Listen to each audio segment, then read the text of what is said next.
The long-awaited playoffs begin now. The Charlotte Roval, the site of the first race of Season 3 iRacing Bundren Lawn Care Series playoffs, as we welcome you to KBRN's live coverage as we press on to a champion. Happy to have you join us. It'll be a long road to a tie and a winner, and it all starts tonight here. We're alongside Charlie Baier in the booth. My name is Kenneth Bueno. And Charlie, we kicked off last season's playoffs from the Windy City in the Chicagoland Speedway, but tonight it's a road course, being the opening round of the playoffs, where things can get very tricky at a very, very tough venue.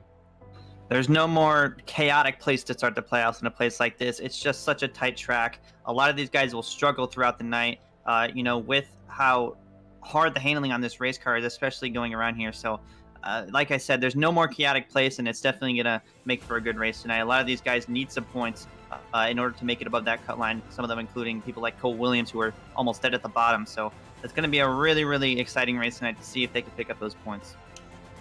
And tonight marks the beginning of the road for 10 drivers to run for a championship. And here is a graphic that we will be following throughout this entire stint. This is the round of 10. Blaze McKinney leading point standings. He was a regular season champion last week at Chicagoland.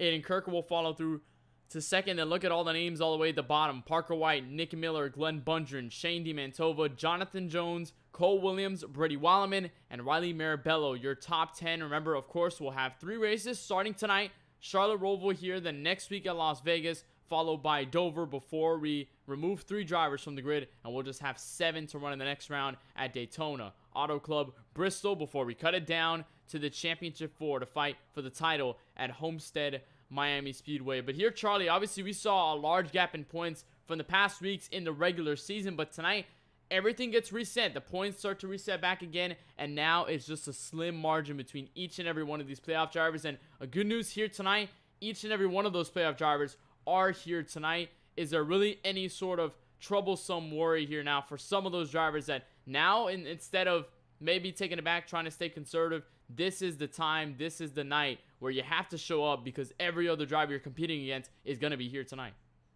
I agree with that, and there's really no room for error, especially in this 3-round system. As we continue through the elimination cycle, there's really no room for error, especially, coming up at these tracks that are a little bit tougher for these guys. Stuff like Daytona and Bristol are going to be crucial when we get to that stint in the round of 7. So it's all these guys have to be on top of their game. They have to be perfect. They have to hit every single line almost perfectly to make it into the next round, and that's really one of the key differences between a playoff system and just a regular point system. So I think it's going to offer a lot of excitement. Definitely is going to offer a lot of excitement. Going to be very tricky to nail. But if you're going to look at what you exactly have to nail, or what these drivers exactly have to nail tonight, we'll get a little bit of a reference at the virtual world with our KBRN Track Map with images provided by Google Earth. We'll take a look all the way down into the Charlotte Roval. 2.28 miles around this venue, 17 very, very tricky turns. Obviously, the track located in Concord, North Carolina, banking at about 24 degrees, but that's part of the NASCAR oval side in 1 and 2 and 3 and 4. And obviously a debut not too long ago, Charlie, about 2 years ago, maybe almost 3 in a couple months' time. It'll be since 2018 where this track debuted, and obviously in the NASCAR Cup Series had a very, very wild event from there, and a very, very tricky venue it's been. There are really no margin for error here, Charlie, because you've got chicanes to go in here, you've got high-speed corners, you've got the elevation changes as well. So many things go into how this track is that really with these Cup Series cars and the track temp here tonight where it's very, very slick, you're going to have to nail things right, and you're going to have to be pretty much picture perfect in this venue in order to get some sort of a headway in the playoffs. Yeah, since its debut in 2018, this has been renowned as one of the treacherous tracks. And if you see the walls, you see how tight they are, and there's really, really no room for error. And I think that's a good representation of what this playoff system is like, is having no room for error, because one good hit to the wall is going to nearly destroy the side of your car, and that's going to affect pretty much the performance in general. So I think it's an insane racetrack, and real drivers know it, virtual drivers know it, like we see on gridding right now. So it's a tough track is all I gotta say. We'll see just how tough it gets. And as you're seeing drivers lined up right behind the iRacing safety car, it's our time to look at your starting grid. See exactly where every driver and your favorite driver will be starting here tonight from the famed Charlotte Roval. Defending champion Blaze McKinney will start tonight on the pole with a 1 minute 20-second point, 3.62, enough to capture the pole just barely over Parker White in the 95, who's also won a road course race this season. He'll start right alongside. This will be your row number 1. 2 more playoff drivers in row number 2. Cole Williams at number 82, first spot out of the cutoff, and to his outside Nick Miller in the 9 car starting 4th. Back to row number 3, you'll find Brady Wildman in the number 51. Again, another playoff driver lined up right alongside another playoff driver right there. The number 39 of Aiden Kirker, who came here second in points. He's going to be starting from 6th tonight. By the hand, the 20 of Shane DiMantova, to his outside the 83, the first non-playoff driver, or the highest non-playoff driver that qualified, Mitch Hobbs in the 89.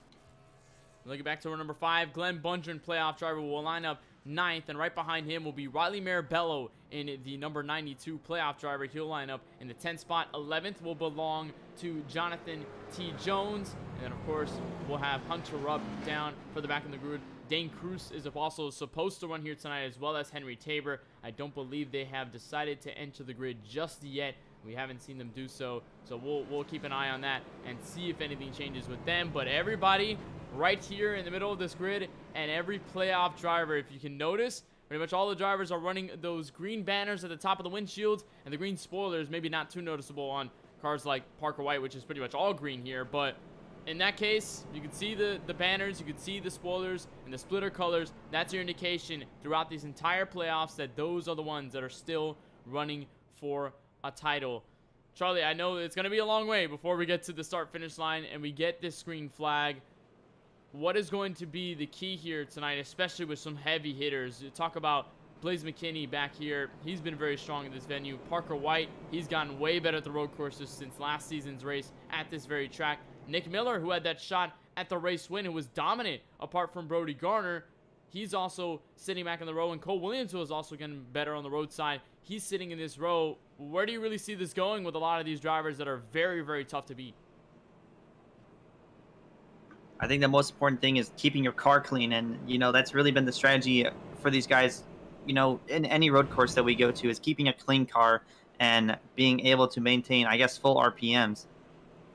So I think that's really important, especially at the Charlotte Roval. It'll be 40 laps here tonight. There will be no yellow flags apart from any sort of large wreck that we may have. As they're seeing Cole Williams and Nick Miller decide to take it 4 wide to the front row. I guess maybe a little tribute to the virtual fans. But nonetheless, it is going to be a mostly caution-free race. So if one single car gets into an incident, there will be no yellow flags. There'll be a local one, just notifying the other drivers that there is trouble ahead. However, there will not be a full-course yellow that'll bring everybody behind the pace car unless it's a somewhat of a stage break, or if there is that aforementioned very, very large wreck that can take a lot of drivers out. And of course, at that point, if it blocks the track completely, then the officials will be forced to throw a yellow flag. And then we'll rack the field up, maybe have drivers go down pit road, and then see what happens from there on out. And you just saw them get by the back stretch chicane, and they are approaching the front stretch chicane, but the only difference here tonight will be that they won't use that chicane for the initial start, or I believe for any other start after. If we get them, they'll use the oval side, which is where the NASCAR drivers in the real life side, they use the oval part for the restarts, and we'll see what happens. Playoff drivers lining up the front rows pretty much almost all the way back. Blaze McKinney and Parker White will be the first two to lead the field to the green flag. They reach the trioval for the first time, and we are playoff racing from the Charlotte Roval.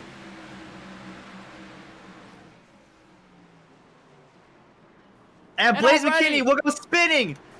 Huge wreck. McKinney and White, row number 1, wadded up into turn number 1, and they are around. Heavy damage for both competitors. That'll give the lead to Cole Williams at the entrance of turn number 2, and the rest beyond. Kirker second. Miller, I believe, no damage to his race car. He'll be third. Wildman fourth, but the 2 drivers who started at the head of this field damaged on lap number 1. That is very reminiscent of the 2018 race where the leaders piled up late in the race, except this happened on the initial green flag. Cole Williams out front in the race lead, now put in a position where he needs it the most. It's a win and you're in situation, And if he gets this win today, he'll be automatically into the next round. His teammate Aiden Kirker following suit right behind in third and second.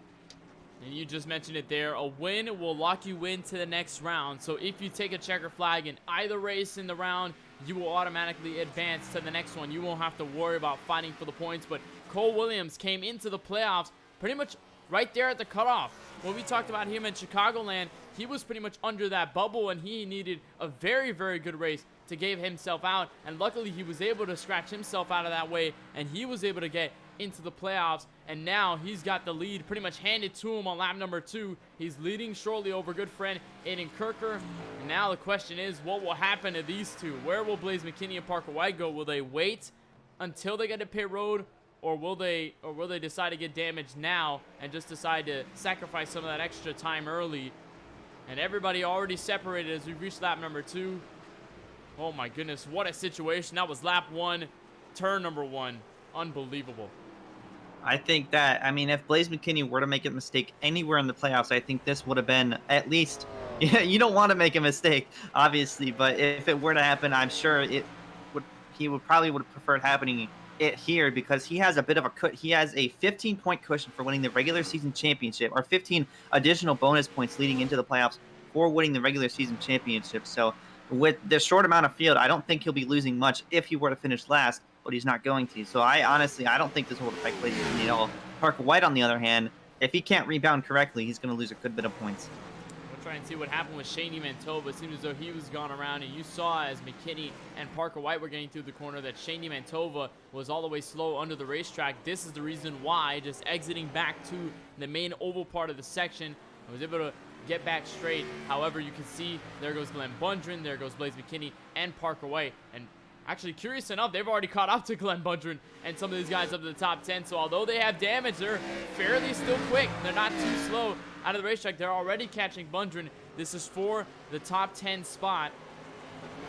And he'll try to get around, but so far it is about 1.5 seconds almost between Williams and Kirker. And there's a battle over for third brewing up between Miller and Wileman. Yeah, Brady's been fast. You know, in the last couple of weeks, he's been putting the work in. He's been showing up kind of at the end of these things, and you know that start definitely put him in a good position to pick up a lot more points, because he is, too, I believe, outside of the playoff cutoff as well. So this race is going to shake up a lot. Is all I gotta say. That's at the very least. You're right on board with Wileman as he's entering the backstretch chicane. Just very tough to nail that braking mark. You can see those numbers up at the top of the fence. That's really the place where the drivers find their braking spots, especially early in the race. You can see, especially off the corner in first gear, very tough to put in the throttle pretty much anywhere around this venue. He's lost a little bit of that ground to Miller, so he'll have to try and pick that back up and try to get over so he can get to the last step of the podium. Got a question down by our own Francisco Bacquiao. He asked, what does that mean for their race? So I believe he's mentioning Charlie, Blaze, and Parker. Well, possibly for their sake, it's going to be lost points if they stay where they are. But I think the good thing is that this is a road course. This is not an oval. If you get on that damage, it probably will matter, at least in some sort of scenario. But on the ovals, if you had this type of damage, you wouldn't even be nowhere close to quick compared to some of the drivers. But even though the 87 and the 95 have all that damage, they're still catching up as they're going to battle for position here. I think so, and I think, oh my gosh, Blaze McKinney just hit the barriers once again. I'm not sure if he got help from Parker White, but he does have more damage. And then you see Mitch Hobbs all the way down by the inside wall. He suffered a spin off at the corner. We'll try to take a look where this began with McKinney and Parker, and then we'll look at what happened with Mitch Hobbs. He got a little bit loose down to the exit of, I believe that's about turn 3 or 4 there. Actually, no help from Parker White that time, just trying to drive the corner the right way and at least make some space for the 95, maybe expecting him to go low and then tag that little part of the barrier, then got into it a little more. That's lost his some time, and we'll take a look where Mitch Hobbs may have also had an issue. This is around the same corner as well. You see, just got loose and then, just right into the inside wall. He was able to get it back straight. However, he will have some front nose damage and he will lose the spots. He's already down to 9th behind. He's in a scrabble with D. Mantova and Glenn Bundren. We're already seeing it here, Charlie, though. We saw it last season, and we're seeing it here tonight where the small mistakes, that little input of throttle that can slick the rear tires up, that is very, very tough. And we came in here with a 118 track temp, the degrees. So that is very, very slick outside for these race cars. And especially when you're trying to nail the throttle in, it is just very, very treacherous, because as soon as you can put that throttle in, you feel like you got it, and all of a sudden the car just wants to turn itself around. Yeah, that's one of the biggest characteristics, especially, with road course racing and a NASCAR Cup Series car, really any NASCAR sanctioned car, is the wheel spin. And there's not much downforce compared to a sports car that you typically see in a series like IMSA or, Super Trofeo, stuff like that. So it's really something to adapt to. And that's kind of the characteristics of, I just guess, NASCAR road racing in general, is that kind of lack of downforce and wheel spin. Yeah, of course, NASCAR really doesn't necessarily go to the road courses all that often, not at least in the Cup Series side. I know now they're really starting to implement that a lot more. I know with the addition of Road America for 2021, the addition of Circuit of the America is also going to be a very interesting venue with these machines. So they're starting to step into the road side a little bit more. But previously, before about 2017, they only had about 2 road courses on the schedule. It was Sonoma and Watkins Glen. Those are the 2 staple tracks on the road courses, and those were really the only times you could show your strength on the road courses if you had that. We have one car, though, stuck in the Tums Heartburn turn right in the middle. That's Mitch Hobbs in the 89, so another issue for the 89. We'll send him in the garage. We'll take a replay and see where this began. Let's see where it began, but that might have just been a quitter move, because he has been struggling. We'll see exactly what happened. Here's the 89, and just rolls right into it. Yeah, I'm not sure whether that was just him pretty much saying that he's done with this race. Didn't seem like he was trying to make the corner at the time, and now he's in the garage, so his race will most likely be over for tonight. And already down to about 10 drivers on the grid. Had about 14 was scheduled to start, but Hunter Rupp, Henry Tabor, and Dane Cruz did not make the grid, so they are not starting this race whatsoever. I believe they're... At first, I thought they were going to pit start, but at least that's not the case at the moment. But we're looking at the battle for the lead. Things have crunched up a little bit here, Charlie. We saw about 1.5 seconds between Williams and Kirker. It's now shrunk to about 1.2. And Miller and Wildman certainly aren't out of the picture as well. Good bit of road ringers in the field today. Most notably being these top 3 cars: Nick Miller, Aiden Kirker, Cole Williams. They've shut out on a lot of the road courses in the past. You saw their domination in the LWRC Sonoma race when they were running the Cup cars there. So I'm definitely not surprised to see these 3 guys up in the top 3. But yeah, they're not letting each other go, and I'm interested to see if this will last the entirety of these 40 laps. Especially when the tires wear out, that's where we're really going to see where the drivers go in, especially maybe pit strategy. I'm reckoning here, Charlie, that these guys aren't really going to make it on pit road, or at least on one tank of gas through the entire race. They're going to have to pit at least once, and obviously that is good time to get those tires and, of course, get the fuel to top off for the rest of the event. Here's a little spicy battle once again for third. Saw Weileman lose some ground in the opening stages of the race. Well, he's starting to pick it back up. He's already down to the back bumper of the 9 machine, and he's already starting to get in from the race winner from last weekend. We're talking about Nick Miller and his win last week that really helped him shoot up into the playoff picture. He was already going to be in the playoffs, but that win really, really helped him out. That strategic move to the middle of the race where we thought it really wasn't going to work. And then all of a sudden, you can see the 9 just staying out, saving fuel, and then he gets over Mason Thompson. They both had stayed out, and Miller got the edge as Thompson had run out of fuel in the final stages of the race, in the final laps. And then Miller had a head of momentum here tonight, still working for third. And Miller, again, one of those drivers that was very strong at the Roval last season. If it weren't for Brody Garner, Liam Sheen, Nick Miller probably would have been a winner at the Roval. But indeed, a very, very strong run nonetheless that he had. He finished second last year and still, or last season, and he's still looking right now close on a third.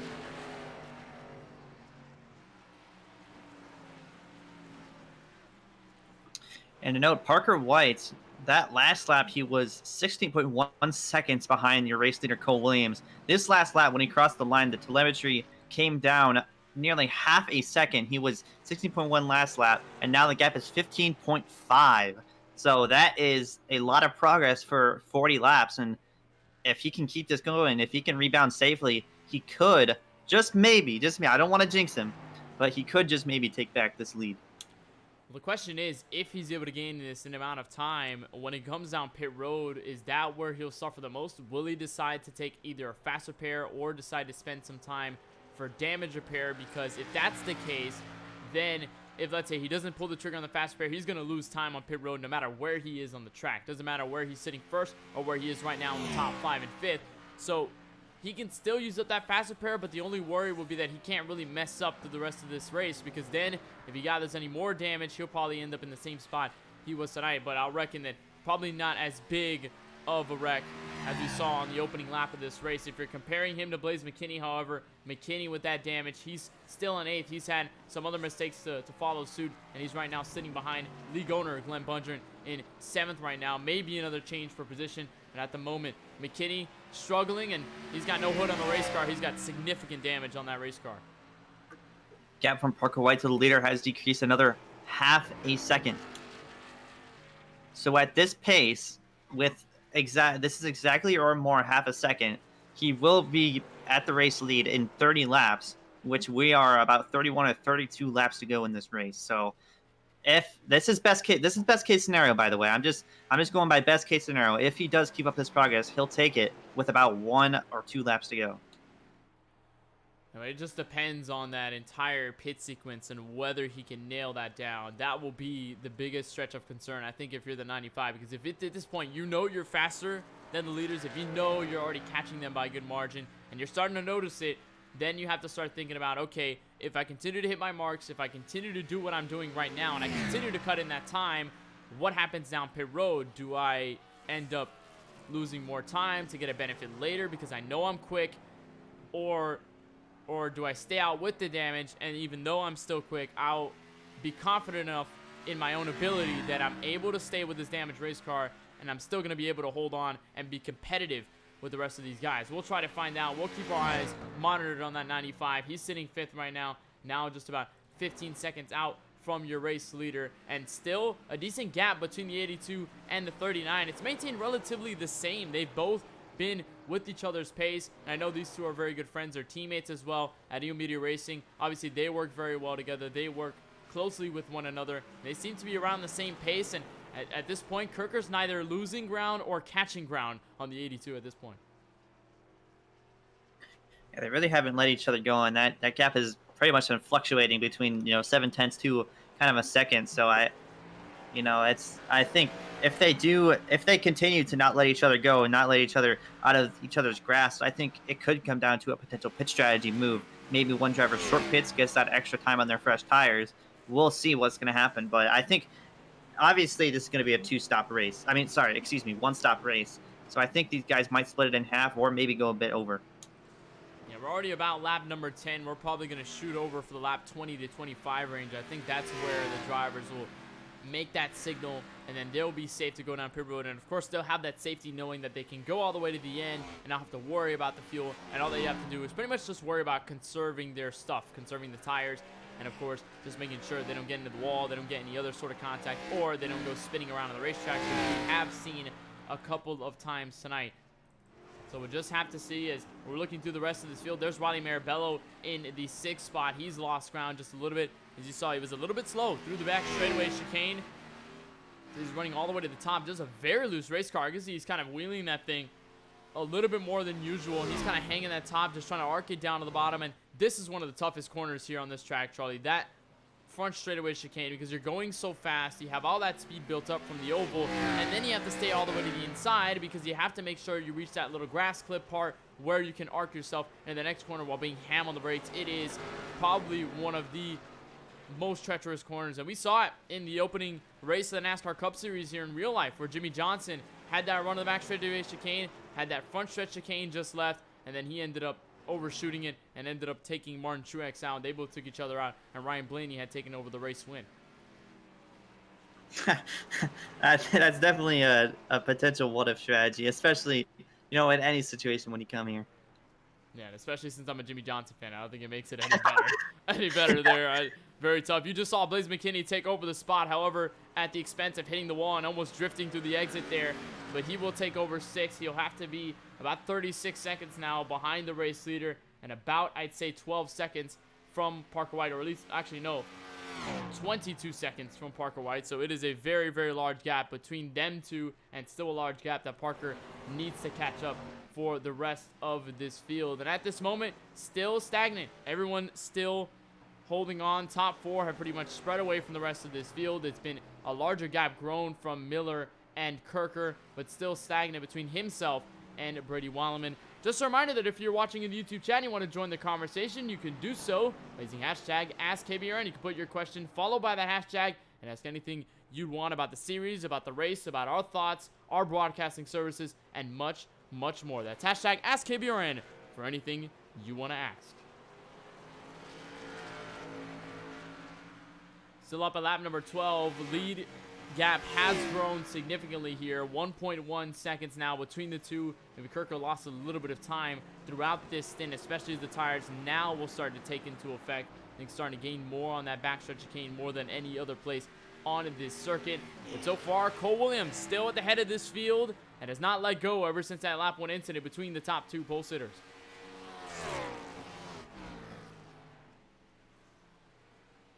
Gap still on a steady, but a slowing down decrease from the 95. But I feel like we've been talking about him when he is way out of the top 4, out of the picture of these front cars right now. But, you know, Cole Williams, Dayton Kirker still, once again, not letting each other go. That gap just over a second.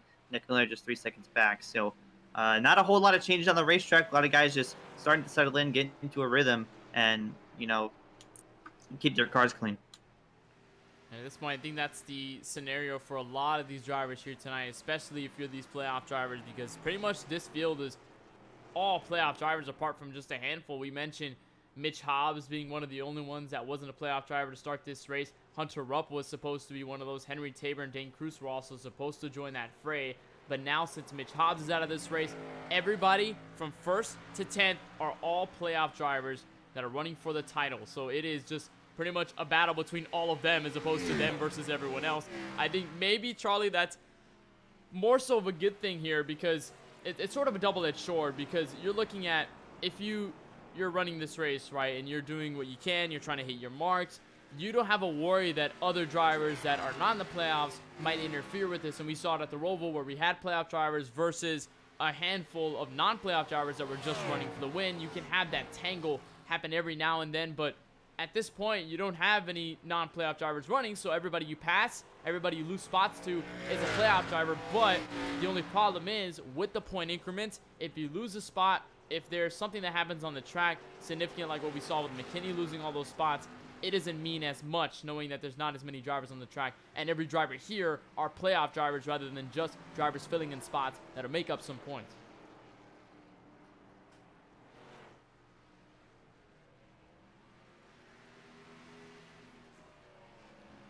Actually, just a note, all the cars that are currently operating, I should say, on the racetrack are all playoff drivers. Yes, they are all playoff drivers, 1 through 10. They are all playoff drivers here, from Cole Williams all the way down to Shaney Mantoba, who's currently running in the 10th spot at the tail end. They're all running for playoff points. Here's a battle, though, a little bit further back. That is Glenn Bundren and Jonathan T. Jones. They're also within close proximity of each other. You can see Jones just heading over the front straightaway and diving into turn number 1, the Tums Heartburn turn. Got a question by Francisco, and again, he asked for Charlie. This is a question for you. Can Mike Baier somehow manage to get my computer for me? I'm not sure whether that's a race question, but I guess well, I know he's been yearning to run the Bundren Lawn Care Series the past couple weeks, so. Sure. I guess there's I mean, for those of you who don't know, my dad is an airline pilot, and he is flying through Miami, which is where Francisco lives. So, yeah, possibly. Here's your riding on board with Blaze McKinney. You can see him just trying to put in the throttle, but just not enough to get the car turned in on the exit of the entrance at about turn 1 and 2 on the NASCAR side. Here's diving into turns in the back straightaway chicane. Going to find his way in very, very slow. And if you're looking for where the leaders are in comparison to what their best time is in this race, it's about a 2 to 3 second fall off between those two, or between all those drivers pretty much. I mean, compare McKinney's fastest lap to his slowest 122.9 versus what it is right now to 127. As you see him, he's going to make his trip down pit road. Will he get his damage fixed? We'll have to see, but he'll be the first one to make a stop under the green flag, and he'll be the only one down pit road this time, signaling that first stretch of the fuel window. I think it's a very, very early time for Blaze McKinney, but I certainly don't blame him with the damage he has if he were to take it, if he were to take that chance. But, you know, if I were him, I would just kind of deal with that. I mean, he does have, you know, 1 or 2 or 3 spots to lose, so I'm really interested if he just takes tires, if it's just tire only. But back to my point, it is really really early to make a pit stop, but it is the fuel window.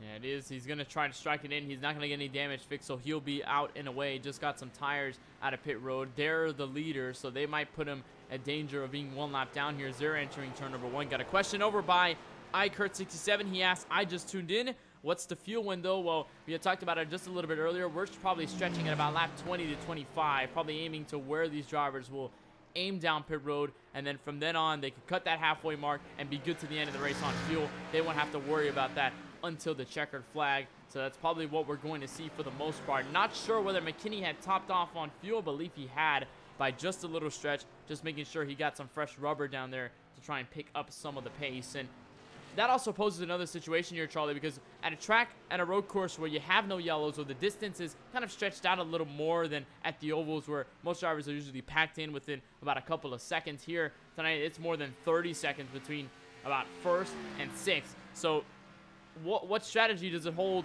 in position-wise when you're down pit road? Do you decide to go for the short pit to try and cut that space and use the fresh tires to your advantage? Do you wait a little bit longer to recycle around to the right place and be where you were? What kind of strategy do you need to put into mind here, especially with all the distance that comes here at the Charlotte Roval so far tonight? Well, obviously, when we go to a road course, we don't face any cautions, obviously. So I think that it's a lot bigger of a difference in strategy. So I think that either way could really work out for you. If you're a car behind, I believe that short putting is the best way to go. Because when you get those fresh tires, you run a few laps, you're automatically gonna take the race lead. It's given. It's just a matter of saving your tires to kind of level out with them so they don't pass you back is really the strategy. So I think if you're close enough to someone, short pitting can definitely be the strategy to go. And it might be that strategy for Miller and Weileman. If they pit at the same time, they can try and shortcut the other tandem up front in Kirker and Williams. That could potentially be one of the strategies we'll see if that decides to come into fruition, because obviously Miller can just decide to pit it whenever he decides to, and maybe Weileman elects to go for a later stop. Here is very close, cutting through on the downhill section, almost entering NASCAR 1 and 2. That was a very close call for the 51 of Weileman. He will have that sort of run out of the road course infield and now going on to the bank side of the racetrack. He'll probably look for the back straightaway chicane, but it'll be very, very tough. Maybe looking to the inside. Actually won't do it just now. He'll hit the reset button and try it one more time. See if he can find somewhere where Miller slips, and he'll be able to slip by and get over there. Actually, meanwhile, we have a battle for the lead, and it has already changed hands. Kirker has gotten by the 82 of Williams as Bundren goes down pit road. We have a new leader at lap number 17, and it goes to the 39. I'm interested to see how that happened, because they were still, a second coming to that lap. I'm not sure if that was a mistake out of the 82 of Cole Williams. It possibly could have been. In the back chicane. We'll see. Here's a look at a replay. This is the 82 of Williams going into the backstretch chicane. There it is where he lost all that time, and he went very slow. Kirker had a very prominent corner, and by this time, it was just about him getting around to the outside. You can see Cole trying to put in the throttle, just slinging the car loose, and that's what the 39 was able to take position away. So he will take over the race lead, albeit by a very slim margin. Williams is still there charging, but meanwhile, if you're looking for drivers down pit road, Bundren is the next one down. So McKinney has gone down first. Bundren will go down second. And now question is, where does everybody else go down pit road in the next couple laps? Well, I think, taking the race lead, that 39 car, that changes his strategy entirely, because he no longer has to worry about, short pitting or undercutting Cole Williams, because now he's in a position where he kind of has to counter whatever the car behind him does. Cole Williams still struggling to get the car going, and that performance has kind of been very, very limited in the last couple laps, and it's allowed again Kirker to send pull away. Well, this should help Williams, though, because at least the change for the lead happened now, very, very close to the fuel window, as apart from probably happening, I'd say, probably around lap number 7. That's where, if Kirker would start to pull away at that point, then it would be dangerous for Williams, because then it would be a lot taller of a task for him to try and pick all that time back up, whether it be onto the racetrack, or whether it be just down pit road by itself, because we'll probably try and see that happen, but we haven't seen that come into fruition just yet. Here's a little bit of gaggle, though, by 6th and 7th. You saw Shani Mantova up for 6th, and here comes 7th and 8th. Jonathan T. Jones is caught to the back bumper of the 92 of Riley Marabello, so they're in a little battle. Here's a 3-car train in lap number 19. Two old teammates there having a little bit of a battle on the racetrack. They're both here together. There's Marabello. He's now going to get the edge on the back straightaway chicane. And those two, the 4 and the 92, of course, had mentioned both teammates on Airborne Performance Racing had their very, very breakout run at Phoenix in the doubleheader, where they took both 4th and 5th spots. Very, very good night for them. Kind of kick-started their Bundren Lawn Care Series consistency. And then from then on, Marabello very, very close to the win at Michigan, along with Jones, before contact with Ezekiel Reyes had sent him into the outside wall, and they had both crashed in the final 2 laps of the event. Obviously, very heartbreaking for them. What would have been, or what could have been, Riley Marabello or Jonathan T. Jones' first win in the series. But they're still pushing strong, and right now they're still within each other's grasp. That 4 has not let go. He's been right to the back bumper, although he's very, very pushing the car at this point. He's been slinging the car loose, and also Marabello's done the same thing. So they're both around the same market of transport around turn number 2 and 3, as Mantova kind of steadily holds on in front of them. Actually, another driver down pit road. It'll be Nick Miller on lap number 20. He's going to cut it straight down the middle, clear cut. He'll be the next one down pit road. We're at the halfway point in the race, so I expect a lot of guys, over the next few laps to come down and make their pit stop of the race. Nick Miller was battling with Brady Wheelman there, so it's definitely going to change the dynamic of how it goes, because one lap on your tires is going to make a difference between the two of them. There's the pass 4-7. Jonathan Jones gets around Marabello. They're at the tail end. McKinney's still in front of Bundren. Those have been the only two that have gone down pit road, apart from Miller now. And here comes Miller out of pit road, so he'll find his way out. He'll try to get back into the mix, although he did lose that spot to Parker White, and obviously to Brady Weileman, which he was holding that position so strong in front of. Meanwhile, it's 1.5 seconds between first and second, but it is flip-flopped. It was Cole Williams at the beginning of this race. It's now Aiden Kirker just by that 1.5 seconds at the moment. We'll see whether they go down pit road this time, or whether they will elect to stay out at this point. But coming to the next stretch of races here, and there goes actually Aiden Kirker will find his way down pit road. Williams will stay out, so Williams will take over the race lead, and now Kirker will find his way to get some service on the back end of lap number 20. So will Cole Williams come down this time, or is he going to try to stretch it just one more lap? Because I know the fuel window is well beyond the 20-lap mark. So if Cole Williams stays out maybe 1 or 2 laps later, his tires are going to feel a lot better for him coming down to the end of this, and it could put the shoe on his foot coming down to the final laps, and using that fresher tire power, he could try to get around him again. And of course, that's where you come into the strategy there, whether you just want to go down pit road earlier and short pit and then use the fresh tires. You see Parker White and Brady Weileman, there are the next drivers to go down pit road. So now we just have, I'd say, about 3 to 4 drivers left to pit. It is Cole Williams, Shani Mantova, Jonathan Jones, and Riley Marabello. They are all at the mark next. They're on their queue to pit. Just we don't know when they will pit. Probably looking at about, I'd say, at the end of lap number 21, or maybe lap number 22. That might be where we find them going down pit road at the moment. So Kirker doesn't lose too much. You see them already lapped. Glenn Bundren, now Blaze McKinney and Bundren respectively are both 1 lap down on the track. See, Bundren has just had a rough night.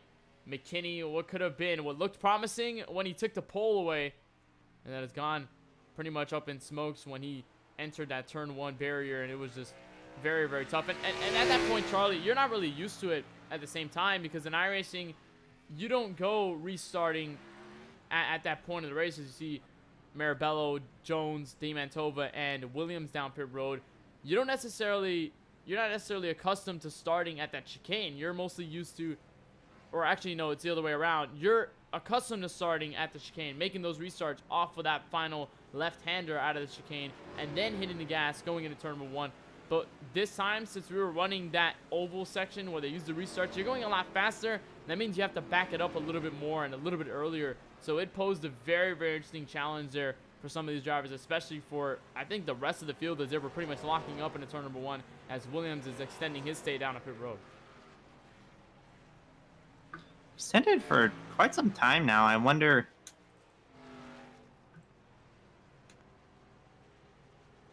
I'm not sure whether he's staying down pit road for any tires. Haven't seen the car jacked up just yet. That is very interesting. I'm not sure if that was a result of a speeding penalty or. It might just be because there was nothing else coming in at that point. We can take a replay and see exactly whether Williams was speeding down pit road as he's now exiting pit road at this point, which will lose him a good chunk of time. We'll try to take a look back at where he entered pit road. You see him there. He got his tires. Oh, this was the entrance down pit road. Could have been it, but it looked pretty good. He was locking up the brakes. Maybe that was the result of a penalty, but this really suffers his run because he falls down to 5th in this exchange, and he is about 25 seconds away from the race leader, Kirker, who has taken it back. And guess who's up to 3rd, though? The 95 made that trip down pit road. He did not get anything fixed on that race car, but he is still quick. He's 3rd. He's trying to chase down Nick Miller for 2nd.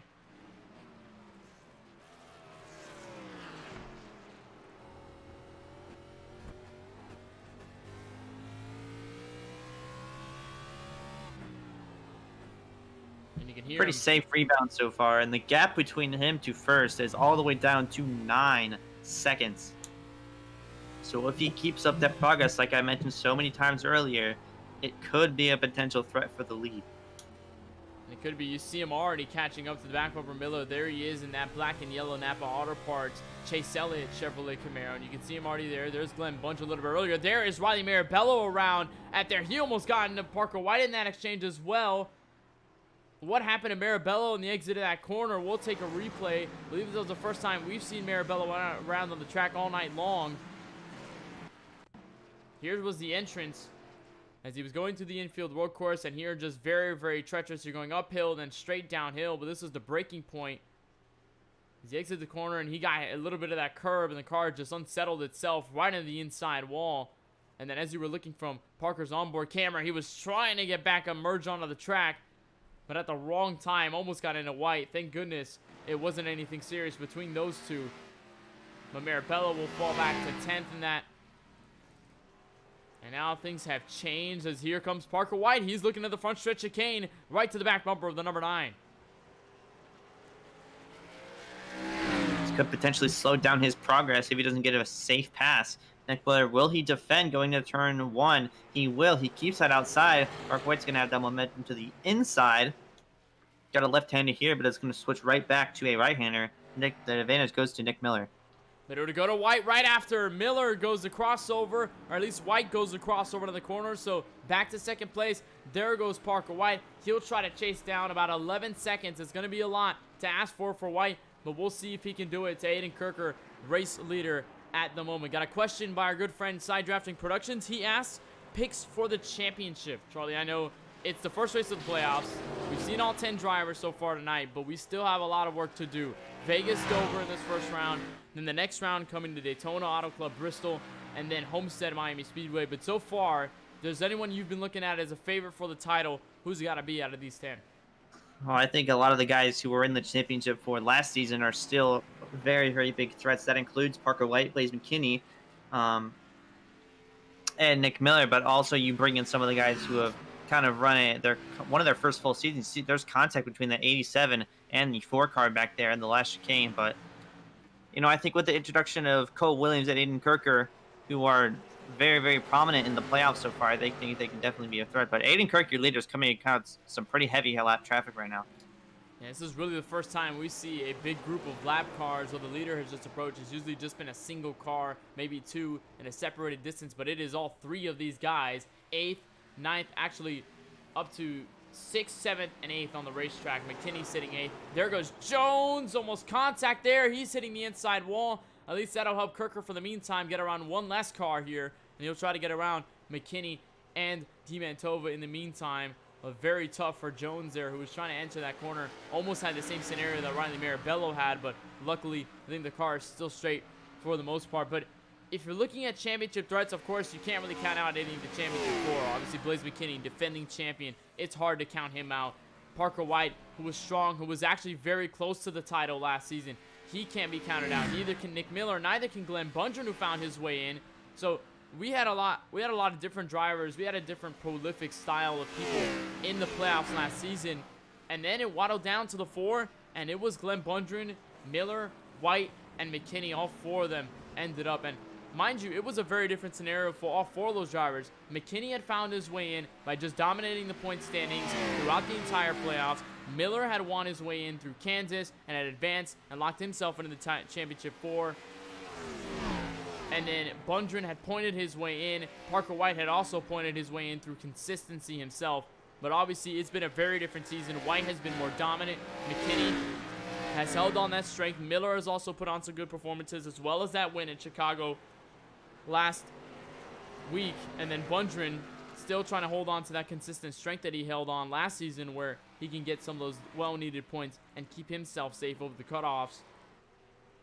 But it is going to be very, very tight. I think this playoff grid specifically is very, very competitive with each other. A lot of them have raced with each other for a while. They know what their strengths, what their weaknesses are. They know how they drive on the racetracks against each other in many leagues, including this one. So I don't think there's a clear-cut favorite or a pick. But I'd say if there was one driver I'd go for, it's going to be hard to go against the defending champion. I think McKinney will probably try to rebound from this night, where I think it's also been a forgettable night last season, Charlie. You didn't even attend the Roval. He had some issues to go through on his personal side, so that allowed Benjamin Fanning to fill in for him.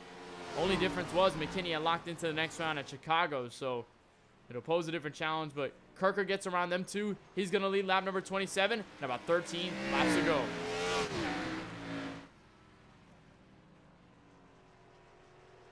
An 8-second and decreasing gap to, once again, the second place car of Parker White. Now down to 7 seconds. He gained a full second on that lap from first place. I'm starting to think that it could happen, but I'm not going to say or guess or jinx anything yet. And we'll see what happens. Gap so far at about 6.7 seconds. There's White exiting the corner, and you can see just up ahead of him, if you look on board, there are the trail of lap cars that Aiden Kirker has just gone by, starting with Jones, and then it'll be McKinney and DiMantova in due time. You can see them just outside of the left as Jones has just gone around on the track. That'll allow Parker White to get by. Another mistake by the 4. Luckily, no damage this time around. But it's been a rough night for the 4 so far. And now the gap is about 6.9 seconds, a little bit increased the last time. Now about 7 seconds and change between the two. But now, at least you're Charlie, you're expecting no yellows. You're expecting no strategy anymore. Now's this pretty much the time to make that stretch for the win all the way to the checkered flag. Is there anything that concerns you the most about this run to the finish now that there's no need for strategy, no need for any of those position changes to happen? Will there be any more concerns for guys like Kirker? I think, his only concerns are the walls surrounding him. With, once again, how tight this track is, and Parker White, a looming figure coming in his rearview mirror that's getting closer and closer seemingly every single lap. But, I think Aiden Kirker just has to focus on running the best laps he can, keeping his car clean. He goes for another spin in turns 3 and 4, but I think Aiden Kirker's just looking for that consistency right now. And Kirker's still holding on to that consistency. If you're wondering where Cole Williams is sitting, he's still 5th with that pit road lengthy stop. He's trying to chase down Weileman, but that could have set his race in stone for good, as it is a very, very large gap between himself and Brady Weileman that he's going to have to pick up. He's 41 seconds behind your race leader, and about 25 seconds behind 4th place Brady Weileman, as Nick Miller gets by Jonathan Jones, and Weileman will most likely follow suit. All right, so here's Parker White getting around McKinney. Gap at about 7.5 seconds last time, so it is growing. Kirker is still making that charge, and really Kirker's one of the only drivers with a clean race car, apart from, I'd say, Weileman, Williams, and I believe that's it. I believe nobody else has a clean race car at the moment, as Kirker will lead lap number 28. He'll look over to lap number 29 with about 12 laps to go from the Charlotte Roval.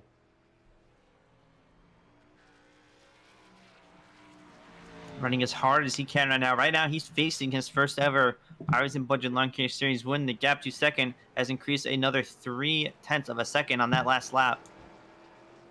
So Aiden Kirker, it's kind of the waiting game almost, especially for us in the booth, not driving the car. It's kind of the waiting game to see what's going to happen and see if the 95 catches up. But the battle for 3rd and 4th is back to just about a second or two. with Brady Wheelman and Nick Miller. Yeah, Wildman and Miller have been some of the most contentious battles we've seen all night long. They've been around the same part of the track, around the same positions, and around each other. You can see Wildman just a little bit faster than Miller, but at some points, I think they've been the most even here, Charlie. Oh, apart from, I'd say, maybe Williams and Kirker, where they've been very even with each other. But Wildman is technically quicker at some parts of the track. He's set some very good times, but then Miller is also quick at other ends of the track, and that's why he's usually able to stay ahead of the 51 for the most part. But Wildman now just trying to chase him down. I think just about a second and change, almost about 2 seconds between himself and Miller for that third spot. We could still see there's a good amount of time left for Wildman to try and catch up and be able to get up to that third spot and take away the last step of the podium. Here's Parker White still going underneath Shane DiMantova. That's not for position. DiMantova is a lapped car.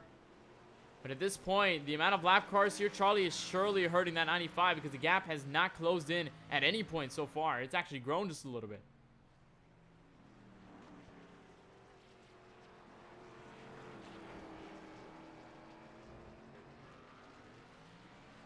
Still slower once again for Parker White.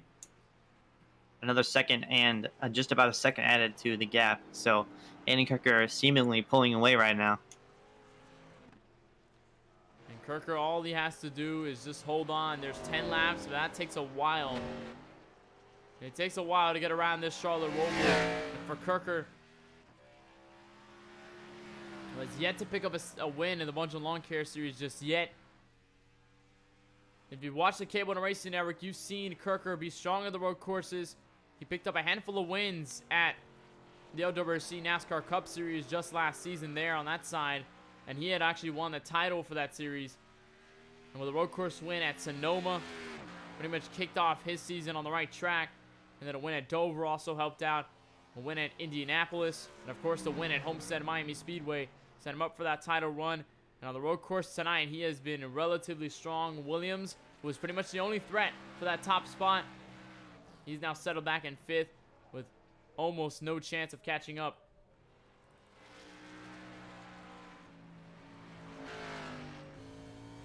I was right on board with Kirker here as he's entering turn number 3.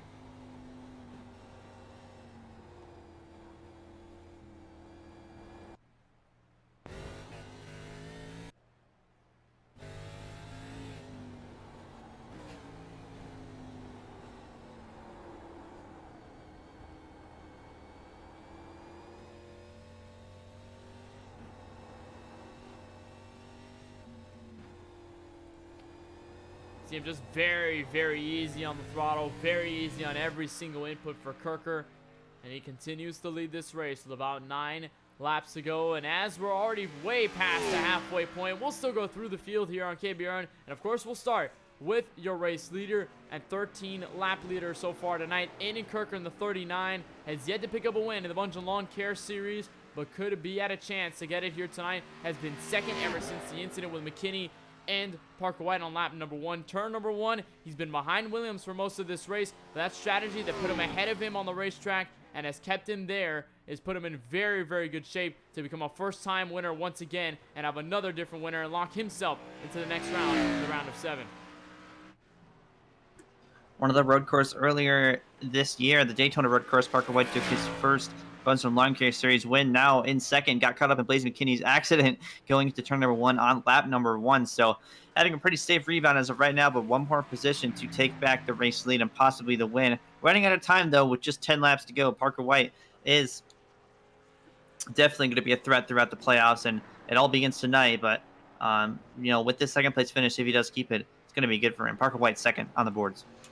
Nick Miller rounding out this last step of the podium, albeit he's pretty much been under threat from the 51 of Wildman just right behind him. But for the most part, Miller has had a fairly calm race. Other than that damage right on the front end from the opening incident, it's pretty much been clean racing from there on out. And that 9 has kept it clean, has limited those mistakes, and at this point has been one of the more consistent drivers in this field. Not as quick for first, but has been quick enough to get himself in good shape for the next round at Las Vegas coming in next week. He's been fairly consistent. He's continuing to hold on to third, and at this point, he's looking like he'll keep it.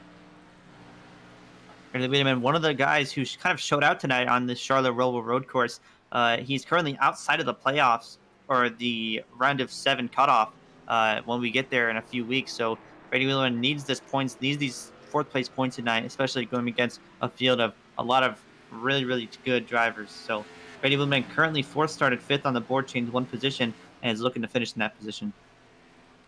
The pitch strategy gone wrong for Cole Williams in the 82, who had this lead for pretty much a good chunk of this race after taking the lead from Blaze McKinney and Parker White after that initial incident in turn number 1.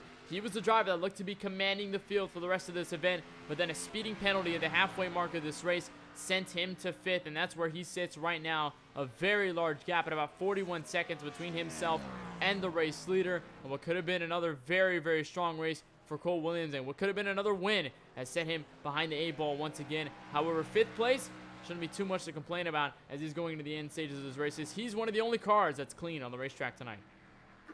One of the more consistent drivers who's made his way into the playoffs through his consistent style. Shane Mantova in the 20 car started 7th, gained 1 position, is now in the 6th position. Just looking to have a safe, clean day to finish this night off with just less than 10 laps to go. Shane Mantova currently in a good position with a bit of a bubble over the cutoff when we get there in a few weeks. So looking good for Shane Mantova right now, looking for some safe points.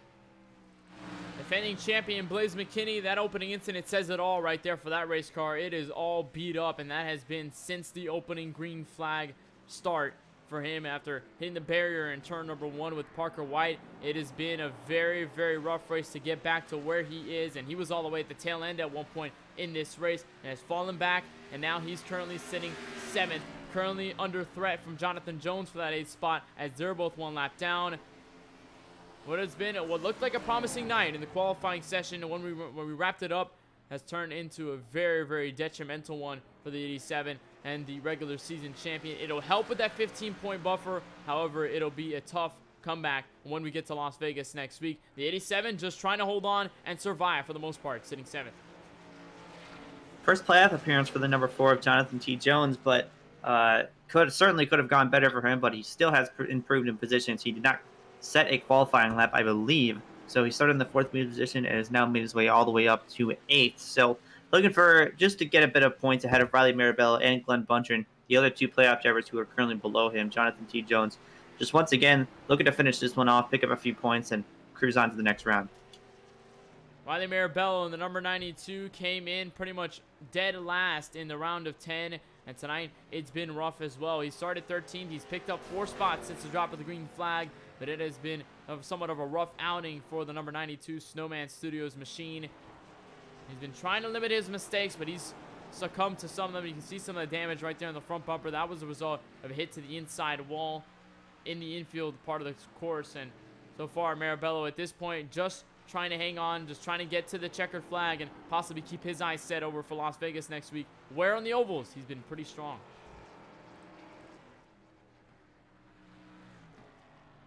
Glenn Bundren, one of the final four drivers last season, looking once again just to cruise through to the next round and have a bit of a bubble over the cutoff line, but just looking to finish night off. He's currently last out of the playoff drivers, but once again, just trying to salvage something out of this race. Just a few points will help him, his effort into getting into the round of 7. So Glenn Bundren, not too much to worry about with this 5-point gap putting the car behind him, currently sitting in the 10th position. So that is through the field. We'll look to the rest of these drivers. Mitch Hobbs had exited early after hitting the turn 1 barrier, the heartburn turn. He's 30 laps down on the track in 11th. That's where he'll stay. Hunter Rupp's hitting starting 12th with Henry Tabor 13th, Dane Cruz 14th. All 3 of those drivers did not start this race, so they pretty much showed up on the grid. However, they were not there to be for the green flag. Unfortunate, because it would have added some drivers here. Possibly could have added a little more spiciness to the way this race may have played out. Maybe some more compelling battles with some of those drivers who have performed on the road courses before, but our eyes are set on the race leader by about 7.2 seconds. That's the gap between Aiden Kirker and the 95 of Parker White, with 5 laps to go from the Roval into turn number 1. 39 just trying to hold on. 5 more laps to keep this one off and to hold off the number 95 of Parker White, and he's done such a nice job of maintaining that gap of around 7 or more seconds. So Aiden Kirker, the road course ringer, as we all call him, as he took one of his LWRC wins, his first LWRC win at the Sonoma road course. So he knows his way around the left and right turns and is looking to finish tonight off another good points. Actually missed the regular season championship to Blaze McKinney, but this will be a nice rebound. Especially there, he'll look for that rebound. It was a 1-point buffer between himself and McKinney going into Chicagoland, and obviously the wreck that Kirker had been involved in set Blaze McKinney at a good spot, and he finished in the top 3. And then he took over the regular season title away from Kirker. But Kirker, I think this is the last lap here at the Roval to start these playoffs, as Kirker is now in good shape to take away his first win in his Bundren Lawn Care Series career. Got a question by Trip for Heisman. He asks, are you guys nervous for Aiden Kirker at this point? Charlie, would you be nervous if you were the 39, especially at your spot with 6.5 seconds over the next guy in second? Oh, if I was the 39, I'd be staring at my relative right now and seeing the gap to second place and seeing if it's coming down, because at this point it might be too little too late for the 95. So as the lap started to close, I started to get a little more relaxed, knowing that the gap really hasn't been closing enough to affect my win. So our Aiden's win, I should say. So if I'm Aiden, I'd be a little bit nervous, but coming down to the end of this, I think he's very confident that he can take it home. I don't think it's really the relative that he'd be worried about, because it's about 5 seconds. Obviously, Parker can catch up as much as he can with about 4 laps left. However, it is still a large task to get through, and it would be pretty much a miracle effort for the 95 to try and catch up to the 39 in the closing stages of this race. If I were the 39, I'd be nervous about the mistakes. So far, it hasn't been prominent for the 39 just yet.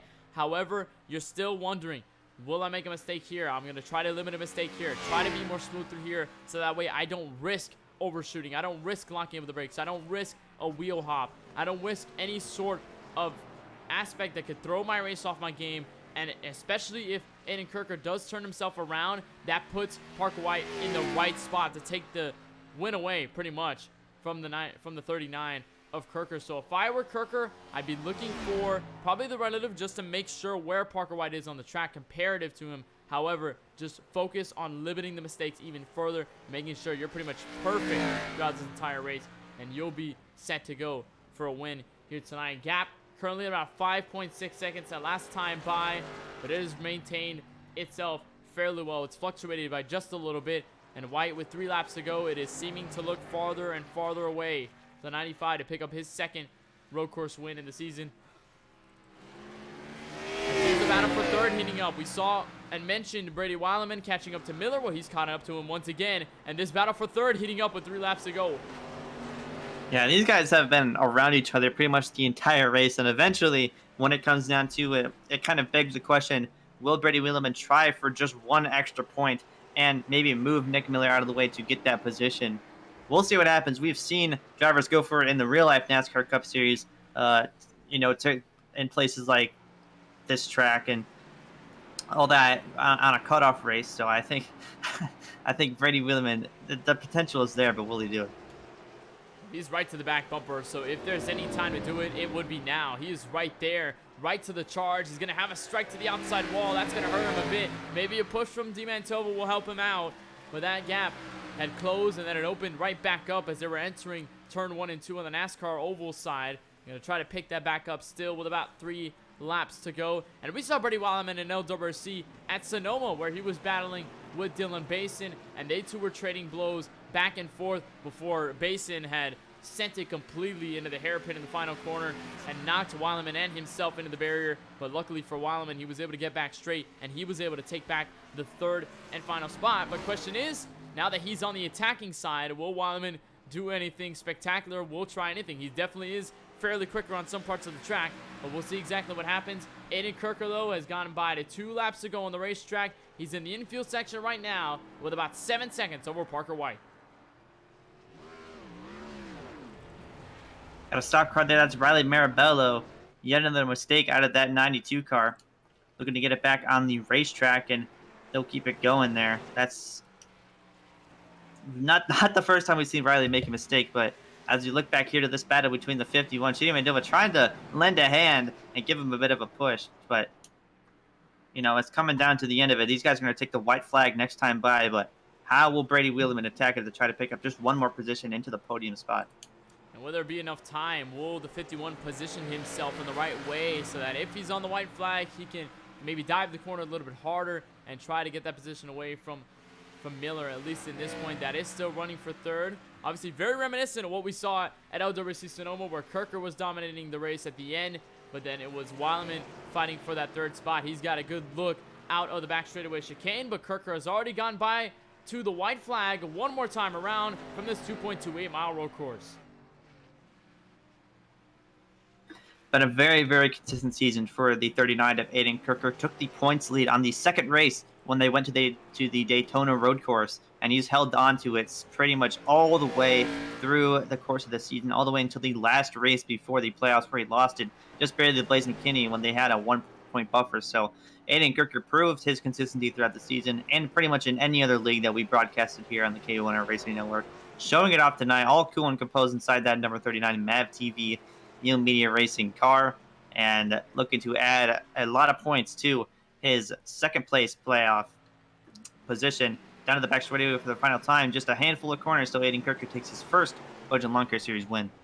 There's Glenn Bundren around the track. Here's the pass for third, perhaps, for the 51. Side by side, door to door. Between those two, they'll head off into the oval side. Miller will take the advantage. Weileman will look for the crossover, and he'll give him the bumper on the final lap. Still eager between those two, but off of the final stretch and the final corner on NASCAR Oval, down to the front straightaway chicane. It'll be the 39 of Aiden Kirker. Missed out on the regular season title, but he will get the benefit here tonight. Will lock himself into the round of 7 with a win at the Charlotte Roval tonight.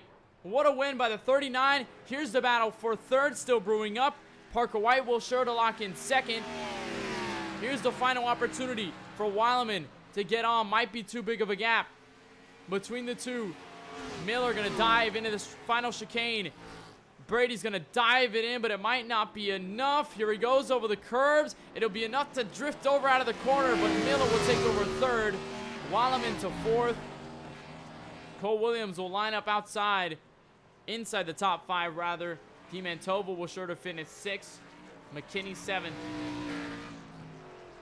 As Aiden Kirker will win here tonight. His first win in his Bundren Lawn Care Series career comes here.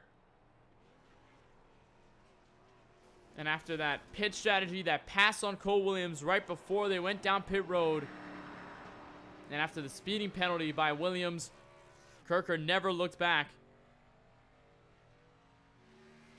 And finally, he'll get to do some donuts as he gets back around. It is a long trip, though, Charlie, up to the front straightaway. So he'll probably take his time. It's been a long road for Aiden in the Bundren Lawn Care Series. He's been close quite a few times, but I'm sure he's very, very pumped up. We've seen him be pumped up to win the LWRC Championship as well. So it's a big win for Aiden getting his first. And also some other fact to note about how good Aiden Kirker will feel tonight. He picked up a win earlier tonight out of a truck win in another league at Daytona. And now in another discipline, he'll win in the Bundren Lawn Care Series from the Charlotte Roval. He'll burn it down in front of the virtual fans. And he'll lock himself into the round of 7. No worries for Vegas or Dover. He'll look on to Daytona as he burns it down the front straightaway and the quad oval. We'll take a look at your unofficial results tonight from the Charlotte Roval. Of course, Aiden Kirker, with his first career Bundren Lawn Care Series win, will lock himself into the round of 7 and will continue his playoff stride. Parker White, though, just short, with 7.4 seconds off. After that crash, turn 1, lap 1, he'll rebound in the best way possible. Nick Miller will hold on to third, just over Brady Weileman, who will finish 4th. Very close battle between them two. It was a very slim margin between those two right to the very end. Cole Williams, after that pit strategy penalty, had put him to 5th. He stays there. He'll finish in that top 5 spot and then starts everybody 1 lap down or more. Shani Mantova will finish 6th, 1 lap down. Blaze McKinney, his rough night will come to an end at 7th. Jonathan T. Jones will finish in the number 4 car in 8th spot, with Riley Marabello 2 laps down. He'll finish 9th. Glenn Bundren will round out this top 10, the Grassman himself. Outside the top 10, Mitch Hobbs had a rough start to this race, finishes 11th, 36 laps down.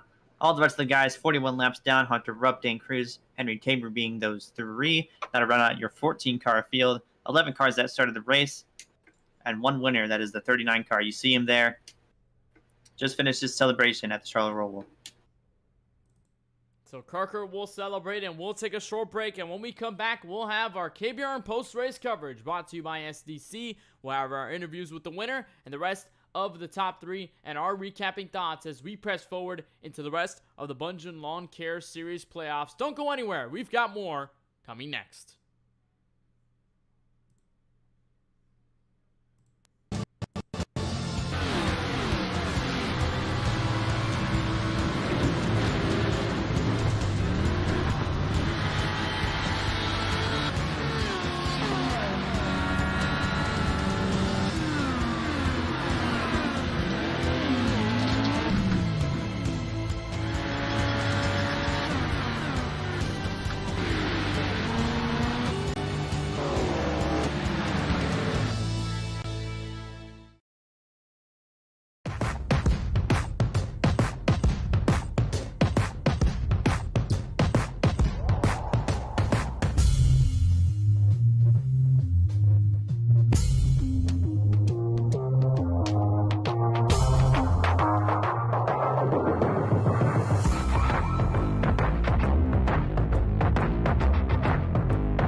Welcome back to the 17-turn Charlotte Roval as we kick off our KBRN post-race coverage brought to you by SDC. It was 40 laps around this venue, but it was one driver at the head with his first career Bundren Lawn Care Series victory. It was Aiden Kirker in the 39.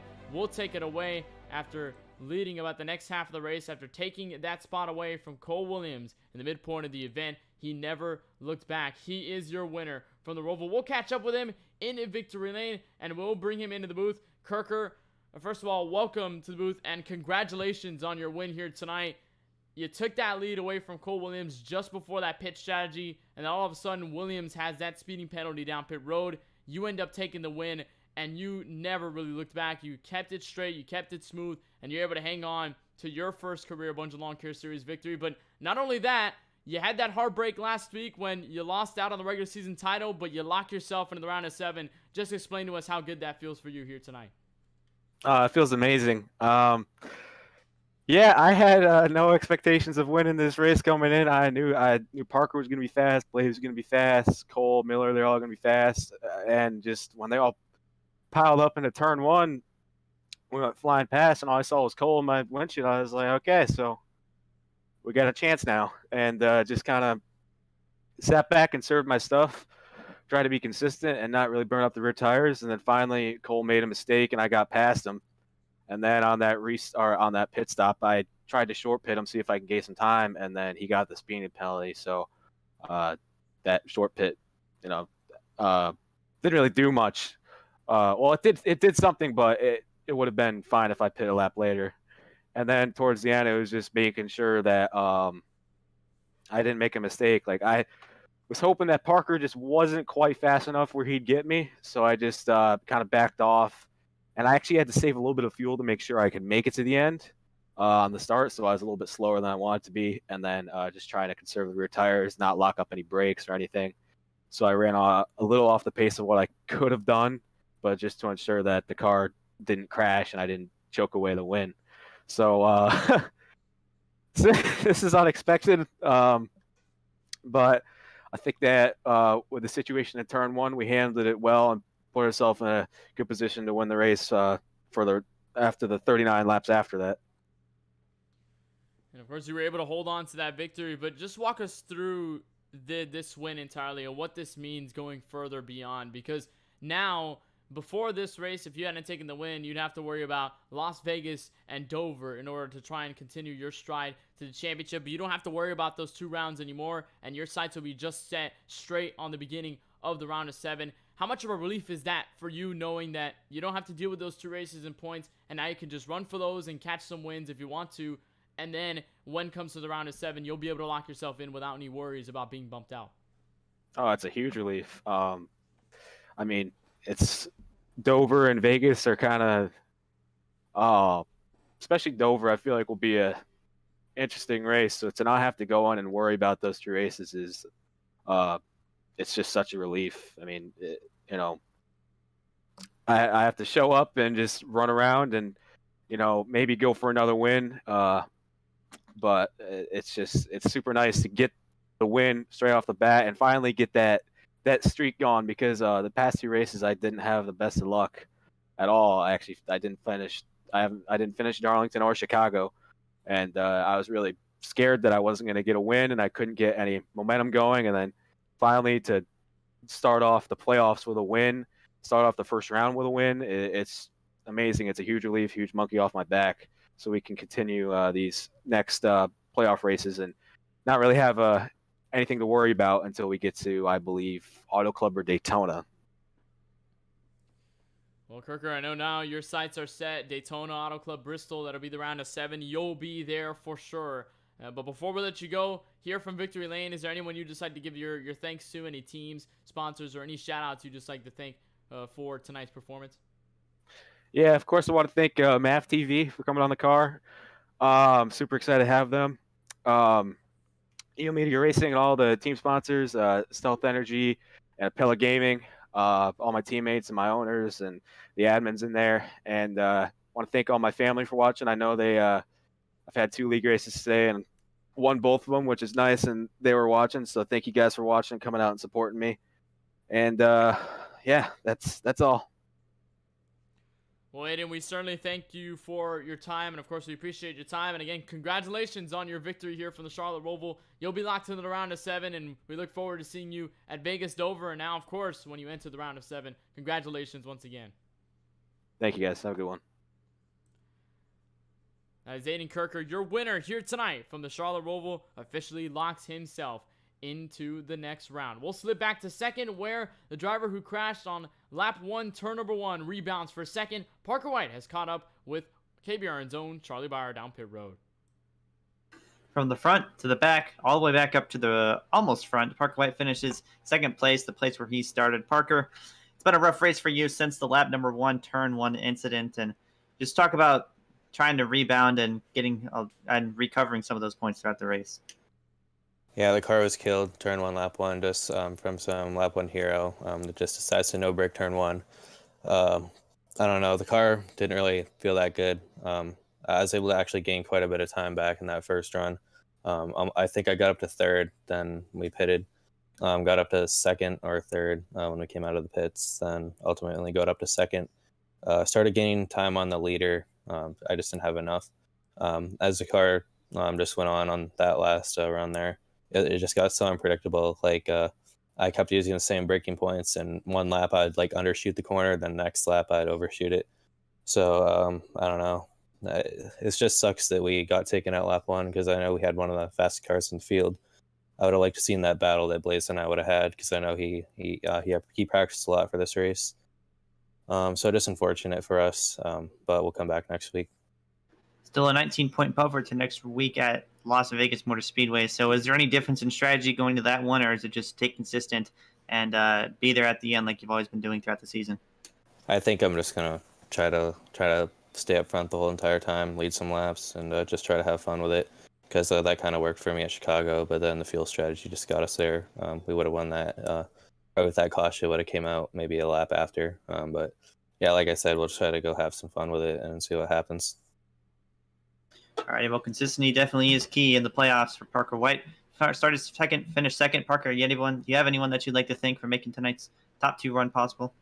Yeah, I've got to thank my team, McGrath Sim Sport and Bundren Lawn Care and Deal Media for being on the car. And of course, you guys at KBRN for the broadcast every week. All right, Parker, we'll see you next week. Good luck, bud. All right, thank you. Parker White out of the booth and looking for a better week next week, but nothing to complain about with a second place finish. So he'll finish second and, of course, move on to the rest of this round. We'll look over to third place, and we'll catch up with the number 9 of Nick Miller. He will finish tonight at the last step of the podium. And Nick, I know that your win from Chicagoland surely gave you somewhat of a boost going into the Charlotte Roval. And again, you posed another strong finish. You finished second at the Roval last season, and you pick up another consistent finish to third. Just walk us through how good this track has been to you so far in terms of performance and just how well you've been able to do each and every time throughout. Yeah, I didn't really practice much. I didn't really know what to expect. I got into the session. I honestly did not like the setup. It felt terrible. It was tight, loose, whatever you can think of, but good. And then lap 1, I got into Parker there on entry. I kind of misjudged it, I guess. I didn't think we were kind of checking up. I don't know if I thought Parker possibly got a penalty or whatever for jumping restart, but he didn't. And we kind of all checked up, so I assumed since we were slower, even though we didn't take the chicane, we were at the same speed. So I figured everyone would have braked at the same point, and they didn't. They braked a whole lot earlier, and I clipped Parker. And then Blaze, I think he lost the rear end, and then Parker had nowhere to go. So sorry to Parker about that one on lap 1. Didn't mean to get into him there. But yeah, it was a fun race. Me and Brady were going at it for I think pretty much the entire race, and Kirker got a nice win. And of course, you fight back here for third. And Nick, I know coming to the rest of this round, there'll be 2 other disciplines to work over. It'll be the 1.5 mile at Las Vegas, where, of course, you picked up the last win at the last 1.5 miler, and then you work over into Dover, which will have one of our first short tracks in this entire playoff. So what are your thoughts going into those 2, and especially what you're going to try to do in order to position yourself in the right place to stay within the top 7? Yeah, Vegas is one of my favorite tracks, so probably try to stay up front, try to win that one, and secure myself after Vegas so I don't have to worry about Dover as much, because Dover definitely isn't friendly to me. We're certainly going to be looking over the next round and the next couple races further out. Nick, before we let you go, I know there's a lot of people that make it happen for you each and every week. So who are those people? Any team sponsors or anyone else you decide to give the shout outs to for tonight's effort? SPM, we've been starting to get into other leagues around the iRacing community. And yeah, also I want to shout out Proximity Racing on Saturday, Rolex 24. We should have a stream if y'all want to come watch. We should have 4 different cars Saturday, so if y'all have nothing better to do, come out and watch that. Well, Nick, we certainly thank you for your time, and we appreciate you joining us here. Congratulations on your 3rd place finish here tonight, and we wish you the best of luck now going into Gambling City and then on to Dover in the next couple of weeks. Thank you. Yep, thank you. That is Nick Miller, your 3rd place finisher and the final driver that will be interviewed tonight from the Charlotte Roval. I'll kick things back up here in the Number 4, commentary Jonathan box. T. Jones Charlie, said, "Hey Nick." And you know, working through what this race has been, obviously very hectic in its own way. No cautions. It was green throughout. We had that pit strategy. What can you really take away from this race now, from the playoff picture itself? Not necessarily the racing that'll maybe carry over into Vegas. Number 20, Shane Dover, Diamantova said, "There is a mouse in Glenn's room."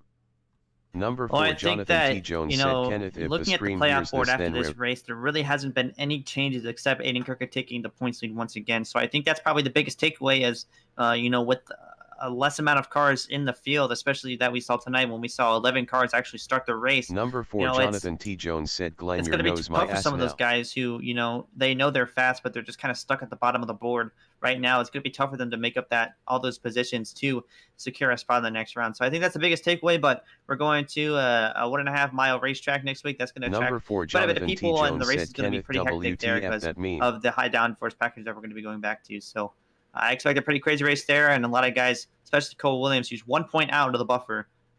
Number 4, Or Jonathan of the T. cutoff Jones said, to try and beat out whoever he needs to get himself in that Number position. 51, Brady Weileman said, "Ha ha It'll ha be, ha ha ha ha." one row to the round of 10. This is where it's going to be in terms of what we're going to see. This was what it looked like before we got into the Charlotte Roval, and it'll look a lot differently when we get out of it. Blaze McKinney will no longer hold that top spot.